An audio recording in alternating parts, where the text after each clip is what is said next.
భయం వేస్తుందమ్మా అంటే నన్ను పక్కన పడుకోబెట్టుకుని గుండె మీద జోకుట్టేది, వెంటనే నిద్రపోయేవాడిని. మరి ఇంకేంటి సొల్యూషన్ దొరికిందిగా? అయితే కోటేశ్వరరావు కొట్టించుకోండి.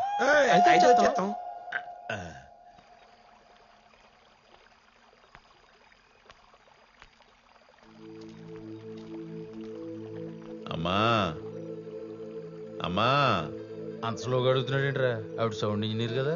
అమ్మా ఏమ్మా నీ దగ్గర పడుకుంటానే. నిద్ర పట్టలేదా? ఆహా. రా నాయనా రా పడుకో. అంత క్లియర్ గా ఎలా కనబడిందిరా బాబు? అమ్మ కొడుకు బాధ అర్థం అవడానికి అవయవాలతో పని లేదురా, అదొక ఇన్బిల్ట్ మెకానిజం. మన పెయిన్కి ఆటోమేటిక్గా సెల్స్ రియాక్ట్ అయిపోతాయి. చూడు, ఒక సెకండ్ ఎలా పడుకున్నాడు.